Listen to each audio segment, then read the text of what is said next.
4:30 na. Samahan nyo kami sa panibagong episode natin ng camping trip at pupunta tayo ng Quezon! Quezon! Quezon! Quezon!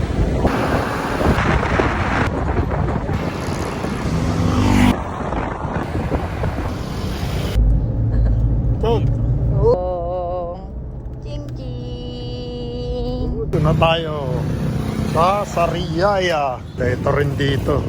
Diyan, likod.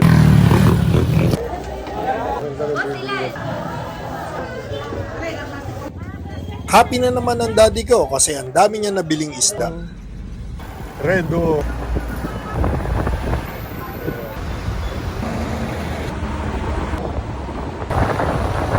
Sobrang dali lang hanapin ng lugar na to. Ipin nyo lang sa Google Map nyo ang Unisan Sands. 10 pesos environmental fee. Pagkatapos kayong magbayad ng environmental fee ay pupunta agad kayo sa information nila. Ito yung mga pricing nila or pwede nyo rin i-check ang Facebook page nila na Unisan Sands. Maligayang pagdating sa Unisan Sands.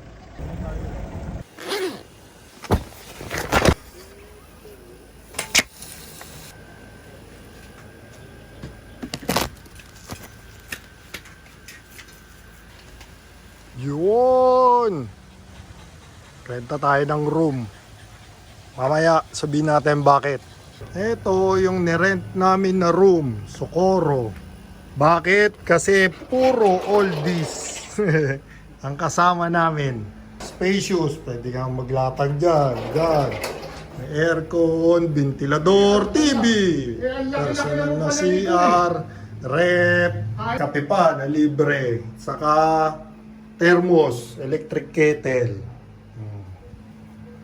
5-4, good for 4. Sama entrance fee na dun, overnight. Di ba?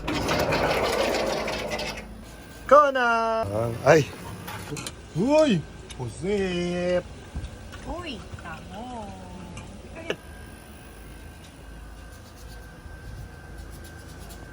Pansit!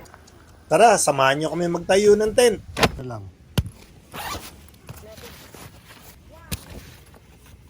Tatag mo si man na to eh. Buhayin mo na. Nang hula na naman ito. Dito nga. Tumba. Kape! Hop! Bago nating tent. Woohoo! Laki! Yun nga lang. Mahirap lang tayo sa ngayon kasi bago eh. Ginagamay pa. Pero yan, loob niya. Uy, may ventilador pa tayo. Gilid, ang laki din. Nice. Midnight at Unisan. Ayan yung room namin. Pakita namin ano ang itsura pag gabi. Ito yung pool nila at may live band dyan tuwing Sabado. Tapos pwede ka ring umorder. Tapos ito yung mga rooms nila at yung camp area. Diba? Napakaliwanag. Ugs! Kainan na! Dami namin, di ba? Kainan na para makatulog na agad.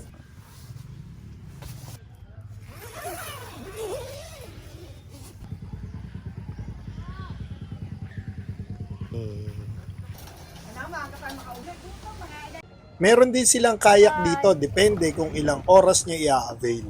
Juana! Pasyal namin kaya sa mga amenities nila. Camp area. Yan, ang camp area natin. Ayan, tent natin. Hanggang likod.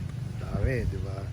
Our camping area nandun. Punta natin mamaya. Tapos eto, mga cottages nila yan. Hanggang dulo din yan. Tapos eto naman yung mga rooms. Yan, gandun din. Nandun yung clubhouse nila. Nandun din yung pool. Nandito yung sea water pool naman yan. Ito yung mga cottages nila ranging from 1.5 depende. Yan, ito yung CR nila. Maganda yung kinuha namin. Ito kasi yung room lang. May parking, ito yung CR. Lakas tubig dyan. Ito yung pambabae. Kabila yung panlalaki. Ito sa kabila, ito yung mga family rooms nila. Yan, malaki yan. Mga 10 to 12. grotto nila. Yan, taas. Akit ka dun sa hagdan. Tapos ito, car campsite to. Pero yung luma, yung last year dun talaga. Yung ganda yan. May CR din, ayun, yung malayo. Dati, wala pa yan last year. Ngayon, ginagawa na rin ng rooms. Yan, tayo, ang ganda. Nabitin ba kayo? Kami nga rin eh. Tara, uwian na. Tayo. Ay, hindi back ride yan, side ride. Isa to sa masayang camping para sa amin. Kasi ngayon lang namin sila ulit nakasama sa loob ng mahabang panahon. Bye-bye! Bye! Thank you! At syempre, hindi mawawala ang drone shot natin dyan. Tignan nyo ang aerial view nila.